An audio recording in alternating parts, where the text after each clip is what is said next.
পবিত্র কুরআনুল কারীমে এমন কিছু আয়াত রয়েছে যেগুলো আমাদেরকে জীবনের বাস্তবতা মনে করিয়ে দেয়।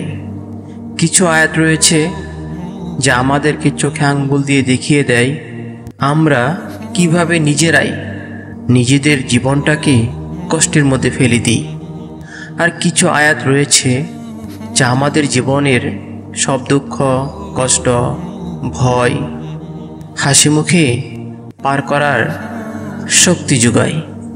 আল্লাহ সুবহানাহু ওয়া তাআলা সূরা বাকারার 155 নম্বর আয়াতে বলেন, আমি অবশ্যই তোমাদেরকে কিছু না কিছু দিয়ে পরীক্ষায় ফেলব। মাঝে মধ্যে তোমাদেরকে বিপদের আতঙ্ক, ক্ষুধার কষ্ট দিয়ে, সম্পদ, জীবন, পণ্য, ফল ফসল এইসব হারানোর মধ্য দিয়ে। আর যারা কষ্টের মধ্যেও ধৈর্য নিষ্ঠার সাথে চেষ্টা করে তাদেরকে সুখবর দাও।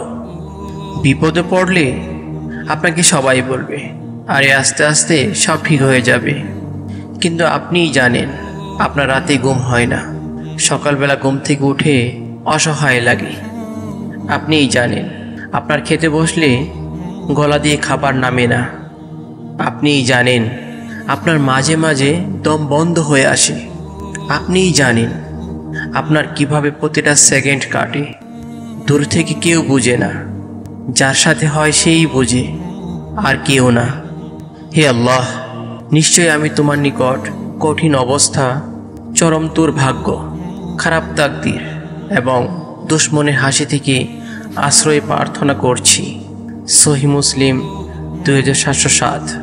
হে মহান রাব্বুল আলামিন, এমন সকল অশান্ত হৃদয়কে আপনি শান্ত করুন, আপনার রহমত দান করুন, শান্তি দিন।